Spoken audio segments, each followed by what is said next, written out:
So does Destiny 2's The Final Shape live up to the hype? Everybody always said that Forsaken and what was it? The Taken King were the two best expansions that were pretty much ever made. That's pretty much unanimous amongst most Destiny players.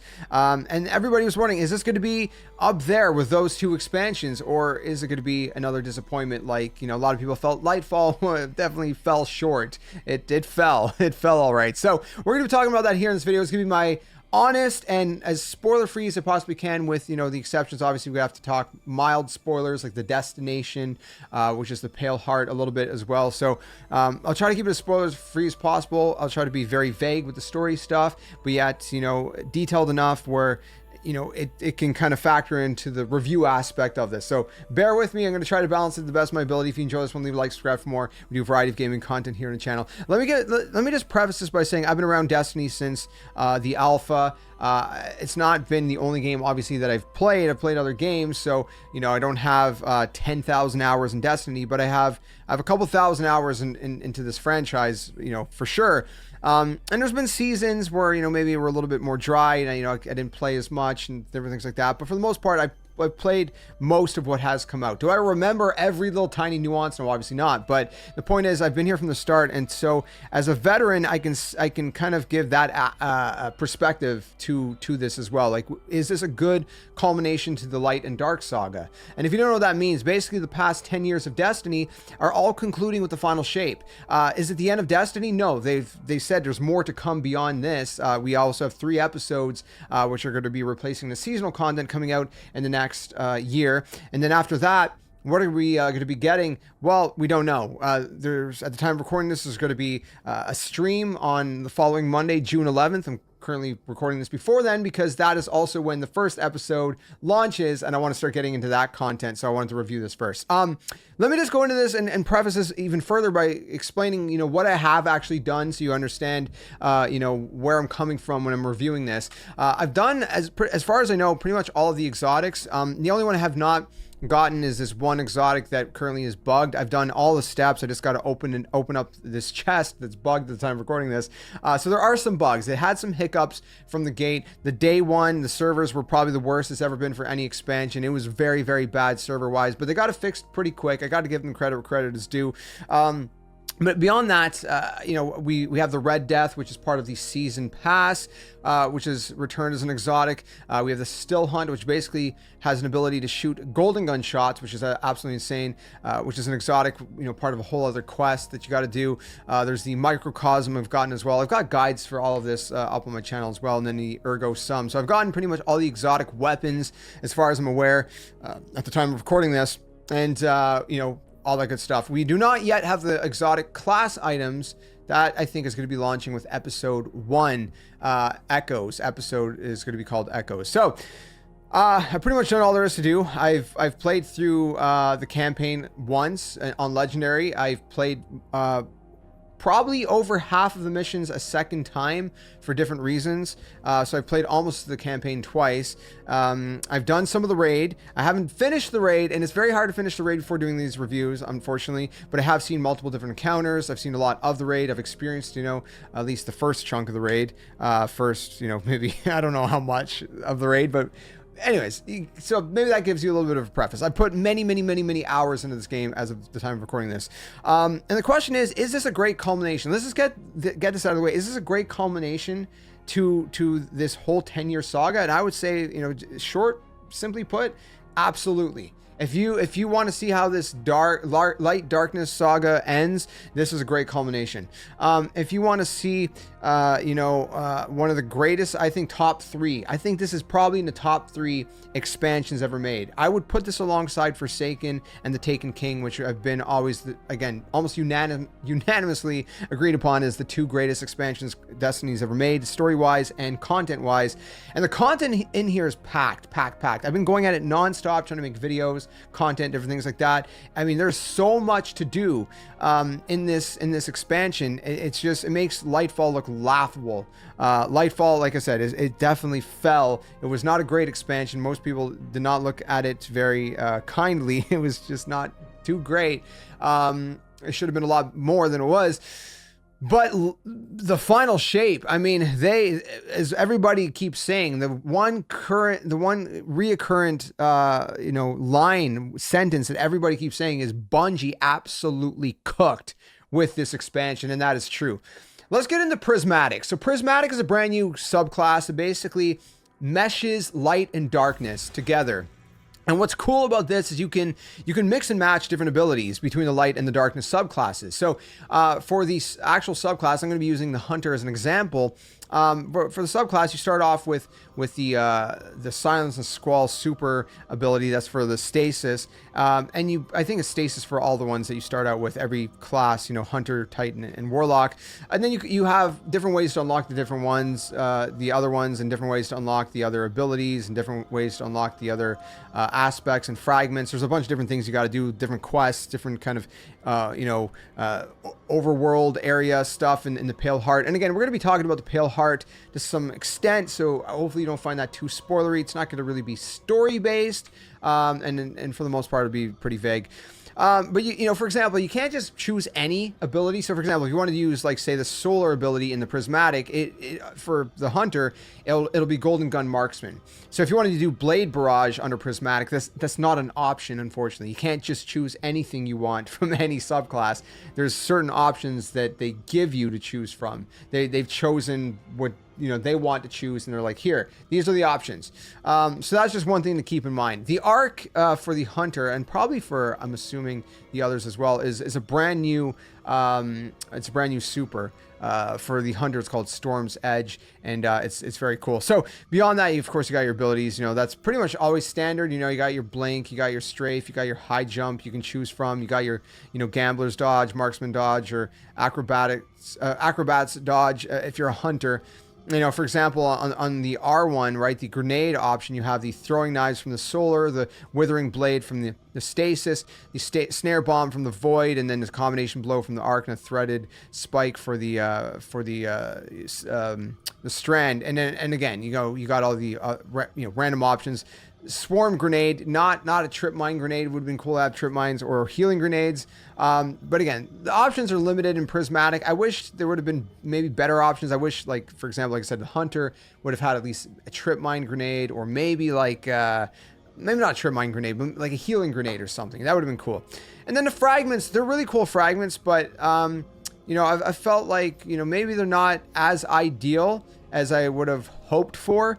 But they're pretty cool. I'm not going to go through all the fragments, but they're pretty cool. So again, just the ability to be able to mix and match. Same thing with the aspects, by the way. You have like Stylish Executioner. You have Ascension, which is an arc one. You have Gunpowder Gamble for the. Again, these are just for the Hunter specifically for the solar, and then you got basically an aspect for each subclass, if you will, each element. So again, it's very cool. It is very cool. How they've kind of mixed and matched all of this, and when you activate it pushing L3 and R3 together, or whatever that keybind would be for you, and it gives you a little bit more oomph, I guess. It makes you a little bit more stronger in the moment. There's special prismatic grenades that kind of activate as well when you're in prismatic. You pack a little bit of extra damage. I think you got a little bit of extra defense as well. So it's nice. It's nice to kind of combine that. It doesn't replace a super, so you can activate Prismatic without activating your super. Your super is L1 and R1, right, on the controller. So you can activate your Prismatic and then activate your super, and your super will have a little bit of extra kind of kick to it, if you will. So again, I like Prismatic. It's been a lot of fun, especially a lot of more options, and there's going to be a lot of mix and matching to how you kind of craft your builds and add a little bit of extra layers and depths. In terms of the Pale Heart, which is the brand new destination, the new location to explore, which is basically inside the Traveler. It's a very cool destination. It has a few different locations. Some locations are very reminiscent of past Destiny locations, like for the Lost City, for example, right? It's basically parts of the original tower, which it's not spoiling anything to say that, because we've seen that in basically the trailers. And there's elements, that you're going to notice that are in here from previous, zones, previous areas, especially in D1. There's some areas from like the original Cosmodrome, for example, that you're gonna feel very reminiscent exploring. So part of this feels like almost like a love letter to Destiny fans who have been around for quite some time, but also just something that's really nice for anyone who even if you're just a brand new player. There's a lot to do in the Pale Heart. There's a brand new kind of there's no public events. We're inside the Traveler, so they had to come up with something else. There's these events called Overthrow. Overthrow is basically, it's like mini little objectives you got to do, and they've really kind of vary in the objectives. They're kind of like public events, but like maybe a little bit smaller scale, and the more you do them, you increase the overthrow level. And every level you increase, you get a chest with better rewards, and on the 4th chest you get some even better stuff. And if you're doing it in the zone that's kind of like the zone of the day, for example, you can also farm one of the exotic weapons, which is really cool. There's a lot. If we go to Micah's Conduit, which is something you unlock after the campaign, there is a lot of quests you're going to find there for various different weapons and various different things. Things also unlocking some prismatic aspects and different things like that, for example. So there's a lot to do there. There's these other things called like cysts. They're kind of like not dungeons. I wouldn't sorry, dungeon would be the wrong word. When I think dungeon, I'm talking about like an Elden Ring kind of dungeon, right? Like a kind of a cavern that you're going to go into that has sort of an objective to do. That you got to get some loot. It's like a lost sector, but like on steroids, I guess it would be the best way to put it. That's what these kind of cysts are. And I believe there's like 6. Yeah, there's like 6 of them.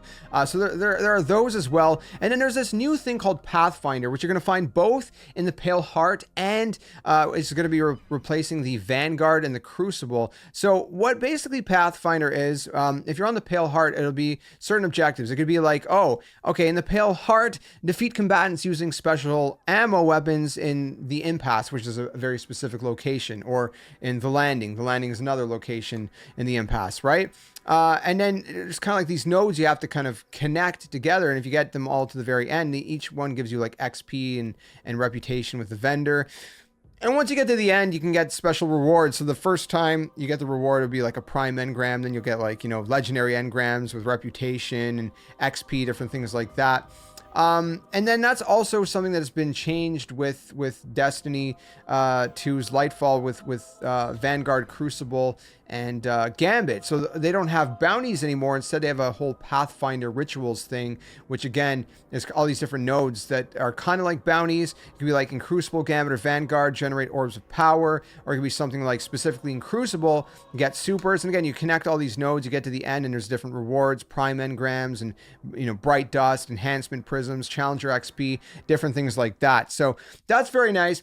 That's something that is interesting. Is it better than the bounty system? I don't know. It's different, and it's an interesting kind of format, and you can refresh once you get to the end of the node, whether it's the Pathfinder for the the ritual stuff, which again is Vanguard, Crucible, and Gambit, or whether it's the Pathfinder for the what you call it, sorry, I'm drawing a blank, the Pale Heart.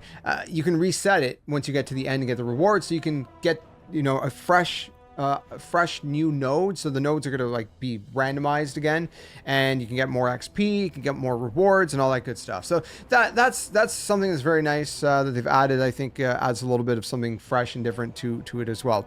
In terms of story, everybody's going to be wondering, what about the story, man? The campaign has what is this, 7 missions. I think it was 7 missions out of the gate. And then after the people who completed the raid for the first time, the world's first completionists, after that they unlocked a brand new mission, and it's the first ever 12-player activity, which is to kind of finish the fight, if you will. And I can't spoil too much of that about that. I have my playthrough and reaction of that up on the channel if you are interested in seeing that. But it really, really, really tied everything home. Throughout the campaign, it kind of progresses. We have some nice things that have returned. For example, Cade. We see Cade kind of make a comeback. And you're probably wondering, well, how is he coming back? Why is he coming back? Is he here to stay? Is he not here to stay? Why or why not? And you're going to figure that out as you go through the story, especially once you finish that 12-player activity, which is basically the final mission of the final shape. So you definitely want to do that at the end as well. And then the quest Still Hunt, which is required to do that last mission. It's called Wild Card to get the Still Hunt exotic, and there's a lot of story in there as well. And And so there's just a lot of story arcs kind of happening at once. We know with Cade being back, you know, obviously we have Crow, which we know has kind of taken a lead in the past season or two. Especially, and then we have, of course, you know, Ikora and Zavala having a very interesting story arc, especially in this campaign. And I think they fleshed out the campaign story-wise very, very well. I think the story was very well executed. Was it a perfect campaign? Not necessarily, but was it a campaign that we were hoping for? I think so. I think it was the kind of campaign we wanted to see from the final shape. I think again, it's very hard not to say, you know, it's very hard to say much without spoiling it. But I think they really did what we hoped for them to do, and everybody I've seen talk about this online has said positive things about this campaign, and that just it was flooring, especially the way they ended with that final 12-player activity. There's cutscenes in there, and it really kind of, you know, it's again to tying it back to the MCU sort of thing with Avengers Endgame. It really ties a knot on this current saga, the Light and Darkness saga that we've been experiencing for the past 10 years. But it also leaves this wide open door of what comes next. What is next for Destiny, and leaves it open in a sense where we don't know what's next, but at the same time there is definitely something next. And of course we know that in the near future, what's next is those 3 episodic kind of, you know, replacements of seasons, if you will. And then after that, your guess is as good as mine. Again, they've confirmed this is not the end. There's going to be more beyond that, and we're probably going to find out by the time you guys see this review anyways. So that's interesting. In terms of the gameplay, I think there's some elements of the campaign story missions that I found a little tedious. I'll be honest with you, that I'm like, I'm not really feeling this. Especially going back through it a second time, I was like, okay, you know, once I started my second playthrough and some of the missions I redid a second time, I thought, okay, yeah, these elements are a little bit too tedious for me. I'm not really you know, a fan of certain aspects of it. So I don't think it was necessarily perfect in that sense, but I think it was really good for the most part. And I think it was a really solid experience that really had that kind of those climactic kind of, you know, cinematic highs that we you know, we're hoping for from kind of this conclusion. I could ramble on and on. There's a lot to this. Again, you can already see that this video is already getting way too long. I like to kind of, you know, be as thorough as possible, but for the sake of not making this an hour-long review, would I say that this, again, is this up there with Forsaken and the Taken King in terms of some of the best expansions ever made? Absolutely. It is in the top 3. It's going to take some time. You have to really sit on it for a little bit to really see and look back to see and you know, more objectively and be like, okay, how does this really compare to Forsaken and the Taken King? In a sense, it's almost like a Forsaken 2.0. I don't mean that in a bad way. I don't mean that like in a sense that it's like copy paste for Forsaken. That's not at all what I mean. What I mean is kind of like, you know, we had a really strong story with Forsaken. We had really strong content, I think, for Forsaken for the most part. And it was kind of like, you know, we got that vibe again, but way better, way better. I definitely think this is above Forsaken. The Taken King's been a long time, so that's why it's very hard for me to say, is it better than Taken King? It's been a long time since I played the Taken King, obviously D1, but I definitely think it's one of the best, if not the best expansions. And for all these reasons, my friends, I got to give this expansion, I think, a solid. I've been really debating between like a 9.5 and a 9.8 because it's really up there. But I think let's go somewhere in between. Let's give this expansion a solid 9.7. I think it's really great. And again, I'm a generous reviewer. Maybe this should be more of like a 9.5, but you know, I think I had a lot of fun. I got to base it too on my experience, right? Which is subjective.